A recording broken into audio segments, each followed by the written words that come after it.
দেখ, একজন নৌকা নিয়ে আসছে, চল হামলা করি।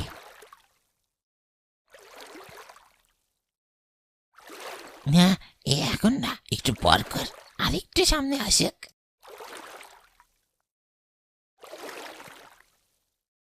এই মাসি, আমাদের একটু নদীটি পার করিয়ে দাও, অনেকক্ষণ যাবত এখানে বসে আছি। এখনই আসছি দাদাবাবুরা।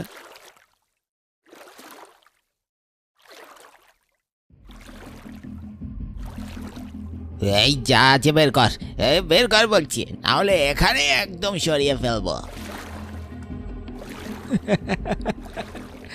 মরা মানুষ কি আবার কিসে সারা ফিরে? আজ তোদের শেষ দিন। আরে বাবা রে, ও আরে পালা রে।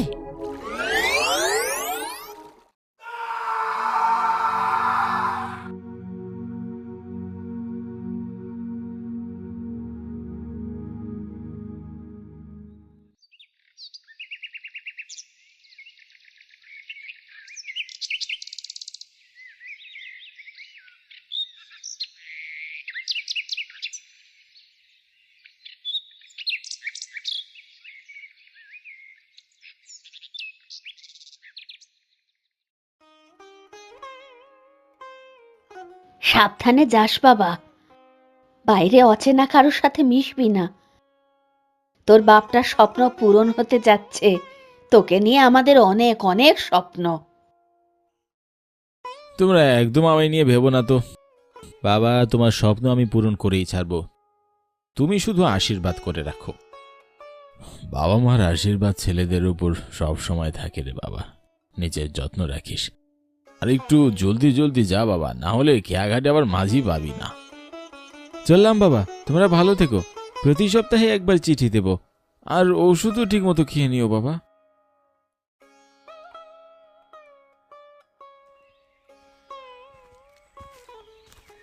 আমি নিখিল গ্রাম ছেড়ে শহরে যাচ্ছি, কারণ আমার স্কলারশিপ হয়ে গেছে শহরের একটি বড় বিশ্ববিদ্যালয়ে। বাবা মার একটি স্বপ্ন ছিল, আমি শহরের বড় কোনো বিশ্ববিদ্যালয়ে পড়ালেখা করে একটি বড় চাকরি করব। ধাপে ধাপে এই স্বপ্নগুলো পূরণ করতে পারছি, এটি সন্তান হিসেবে আমার বড় একটি পাওয়া। ভারী শীত পড়েছে, ভরা অন্ধকারের পথ, আশেপাশে একটি কাকপক্ষীও নেই। খেয়াঘাটে আদৌ কোনো মাঝি থাকবে কিনা বিধাতাই জানেন। এর আগে কখনো আমি সন্ধ্যার পর খেয়াঘাটে যাইনি, তাও জানি না সেখানে গেলে কি হবে।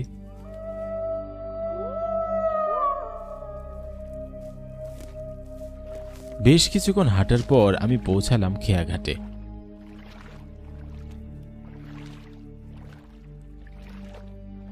শীতের কামড়ে একেবারে নেতিয়ে গেছি, দাঁড়িয়ে থাকার শক্তিটুকুও পাচ্ছি না।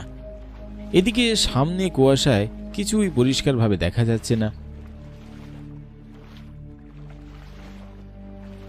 মনের ভিতর কেমন অশান্তি হচ্ছিল। ওই দূরে নদীর কিনারে ক্ষীণ আলো দেখতে পেলাম। কুয়াশার চাদর ফুরে একজনের আবছা অবয়ব দেখা যাচ্ছে। আমি দেখলাম একজন রোগমতো মাঝি চাদর মুড়ি দিয়ে আমার দিকেই এগিয়ে আসছে।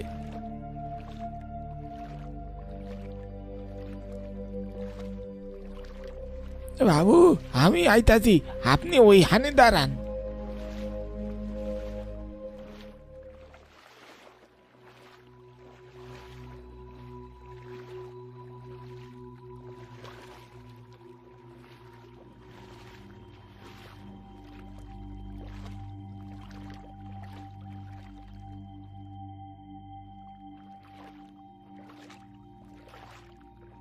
আমি আপনার জন্যই অপেক্ষা করছিলাম। তা শহরে যাইবেন বুঝি? হ্যাঁ মাঝি, শহরেই যাব। তুমি আমাকে বাঁচালে, ভেবেছিলাম আজ হয়তো আর কোনো নৌকাই পাওয়া যাবে না। তা নয় বাবু, আরো কত রাত কইরা আইলেও মরে পাইতেন। চালে মরে মাঝ রাইতের মাঝি বইলাইছে নে।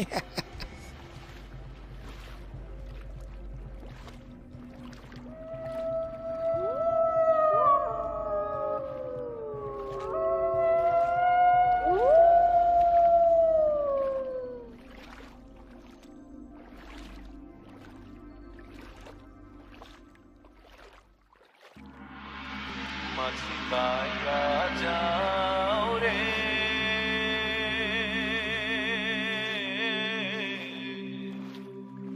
অকুল দরিয়ার মাঝে। বেশ বেশ, তোমাকে এই প্রথমবার দেখছি মাঝি। তা তোমার বাড়ি কই বলো দেখি? এই অবাগার আর বাড়ি, নাই কোনো ঠিকানা, নাই কোনো ঘর। এই বলে মাঝি চুপ হয়ে গেল। চারিদিকে এক ভয়ানক অন্ধকার পরিবেশ, তার মাঝে জলের কলকলানি শব্দ। কিন্তু মাঝি, তুমি তখন বললে তুমি আমার জন্যই অপেক্ষা করছিলে। তুমি কিভাবে জানলে আমি নদী পার হতে আসব? মোর কাজই তো মানুষের মানুষের জন্য অপেক্ষা করা। রাত ভর এই শীতের মধ্যে বৈশা রই একখানা যাত্রীর জন্য। সারাদিন নাও ভাইয়া কোন রকমে 20 টাকাও কামাইতে পারি না বাবু, তাই রাত কইরা বৈশা তাহি 1-2টা মানুষের জন্যে। রাইতে খুশি হয়ে মানুষ 2-4টা বেশিও দেয় বই কি। তা ঠিক বলেছ, কিন্তু কিভাবে বুঝলেন আমি শহরে যাব? রাইতের বেলাতে সচরাচর মানুষজন শহরের উদ্দেশ্যেই যায়। তাছাড়া হাতি এত বড় একখানা ব্যাগ লইয়া। বাবু, আপনি দেখতেছি ঠান্ডায় কাঁপুনি দিতেছেন। আপনি বরং নৌকার ছায়ের ভিতরে যাইয়া বসেন, ওই হানে ঠান্ডা কম লাগবে। তা ঠিক বলেছ মাঝি। আমি নৌকার ছায়ের ভিতরে গিয়ে বসলাম। এখানে তুলনামূলক শীত একটু কম, কিন্তু ভালো করে লক্ষ্য করে দেখলাম নৌকার ছায়ের ভিতরে অদ্ভুত একটি জিনিস। মাঝিকে কুয়াশার জন্য অস্পষ্ট দেখা যাচ্ছে, কিন্তু ভালো করে তাকিয়ে দেখলাম তার মাথার কাছে জ্বলন্ত লাল টকটকে দুটো চোখ স্পষ্ট বোঝা যাচ্ছে। ভয়ে আমার পুরো হাত পা সিটিয়ে উঠল। আমি ভুল দেখছি না তো? নাকি এমন ভৌতিক আবহাওয়াতে এমন একটা দৃশ্য আমার মনের ভিতরে নিজে নিজেই তৈরি হয়েছে, যার কারণে সেটা আমি চোখ দিয়ে দেখতে পাচ্ছি না?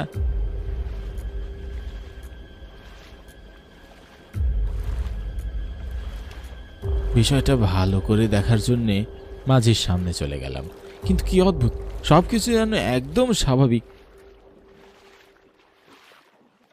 আমি আবারও ছাইয়ের ভিতরে গিয়ে বসলাম, কিন্তু কি অদ্ভুত, আবারও দেখতে পেলাম মাঝির কপালে লাল দুটি চোখ।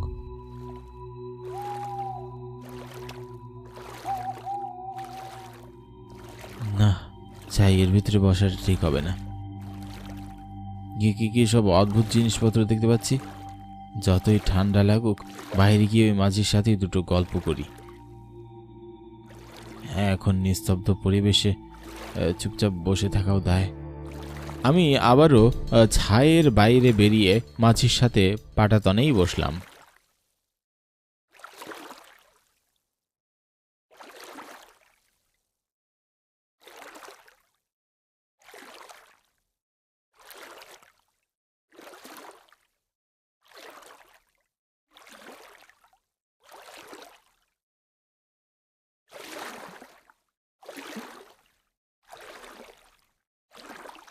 কি হইল বাবু, বেরোয় আইলেন যে? না না, তেমন কিছু না। চুপচাপ বসে থাকতে ভালো লাগছিল না, তাই ভাবলাম তোমার সাথে দুটো কথা বলি। আপনি ঠান্ডায় কাঁপতেছিলেন, তাই আপনারে এই ভিতরে পাঠাইয়া দিলাম। যাইগে, আপনি যা ভালো মনে করেন।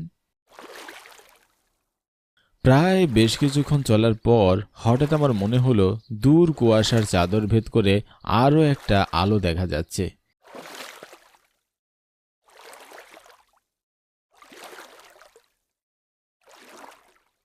নিশ্চয়ই ঘাটে পৌঁছে গেছি। নিজেকে বেশ খুশি লাগছে। নদীর তুলনায় ঘাটে শীত বেশ কম হবে, কিন্তু সে কি, আলোটি ধীরে ধীরে এদিকেই আসছে। একসময় আলোটি একদম আমার সামনে চলে এলো। তারপর আমি যা দেখলাম তাতে আমার পুরো শরীর ভয়ে ঝাঁকিয়ে উঠল। দেখলাম সদ্য এমনই দেখতে একটি নৌকা আমাদের দিকেই ভেসে যাচ্ছে। সেই নৌকাতে বসে আছি আমি আর সেই মাঝি। তারা দুজন আমাদের দিকে রক্ত ভরা লাল টকটকে চোখ নিয়ে তাকিয়ে আছে। একটু একটু করে তারা এগিয়ে যাচ্ছে নৌকা নিয়ে।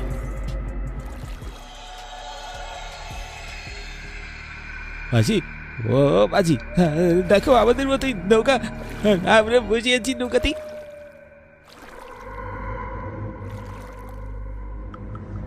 বাবু, আপনি যা দেখতেছেন ঠিকই দেখতেছেন। আমি পারের মাঝি।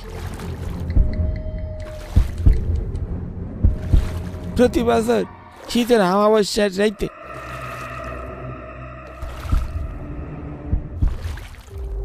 আমি একটা কইরা তরুণরা আমার নৌকায় বসাইয়া নি।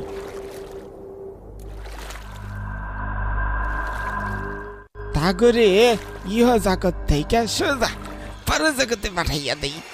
এই আমার কাম। যেই নৌকাটিকে আপনি যেতে দেখলেন, আসলে ওটা পারুগালের প্রতিচ্ছবি।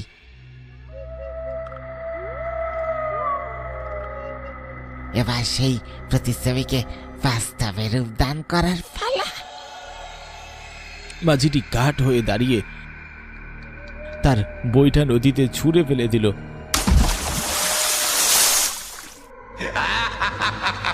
আমি প্রাণ পরে চিৎকার করতে লাগলাম, বাঁচাও, বাঁচাও, কে আছে, বাঁচাও। আশেপাশে কেউ নেই যে আমাকে বাঁচাবে।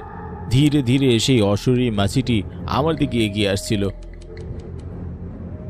প্রবল ঠান্ডা ও ভয় আমাকে পুরোপুরি ঘিরে ধরল। আমি আর কিচ্ছু অনুভব করতে পারছিলাম না।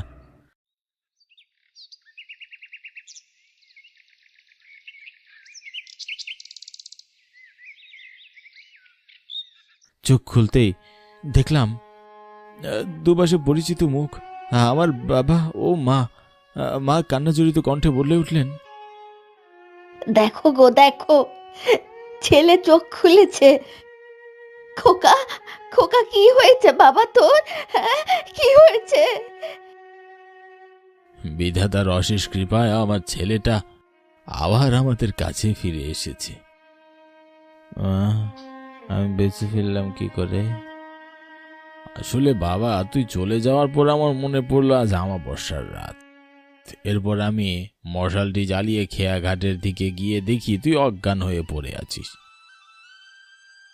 বিধাতার কাছে আমার লাখো কৃতজ্ঞতা, তিনি তোকে আমার কাছে জীবিত ফিরিয়ে দিয়েছেন। আমি একদমই ভুলে গিয়েছিলাম গত রাত ছিল অমাবস্যার রাত। আমার উচিত ছিল তোর সাথে যাওয়া অথবা তোকে ট্রেনে করে শহরে পাঠানো। আমি কিছুই বুঝতে পারছিলাম না বাবা কি বলছিলেন।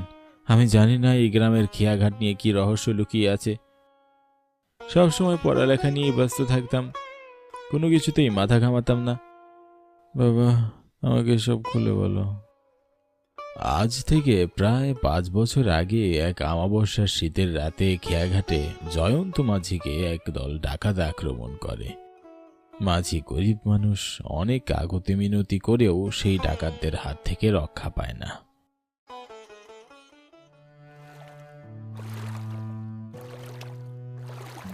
আমাকে ছেড়ে দাও, আমার ঘরে অসুস্থ স্ত্রী আছে। আমরা কাউকে ছেড় দেই না রে, আমাদের কাছে মৃত্যু ছাড়া কিচ্ছু নেই। ডাকাত দল তার শেষ সম্বল নৌকাটি ছিনতাই করে নিয়ে চলে যায় আর তাকে নির্মম ভাবে মেরে ফেলে রেখে যায় সেই খেয়াঘাটে।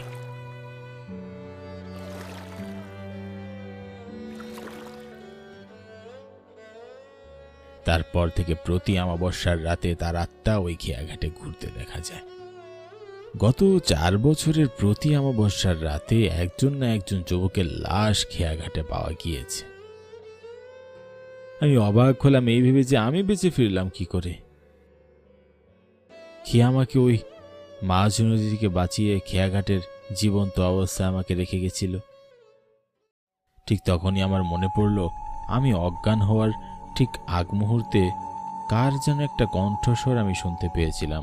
সে আমাকে বলছিল, ভয় পেও না, আমি আছি, তোকে এই বিপদ থেকে আমি উদ্ধার করব।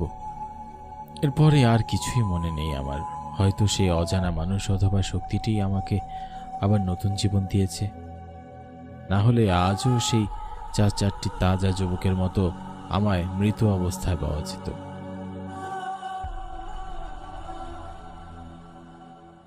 সেদিন বিকালে আমি বাবার সাথে শহরের উদ্দেশ্যে রওনা হলাম। তবে এবার আর সেই খেয়া ঘাটের ধারের কাছে গেলাম না। বাবাকে নিয়ে ট্রেনে করেই আমি শহরে চলে গেলাম। আর প্রতিজ্ঞা করলাম, যদি কখনো গ্রাম থেকে শহরে যাই অথবা শহর থেকে গ্রামে আসতে হয়, তবে ভুলেও সেই খেয়া ঘাটের আশেপাশেই যাব।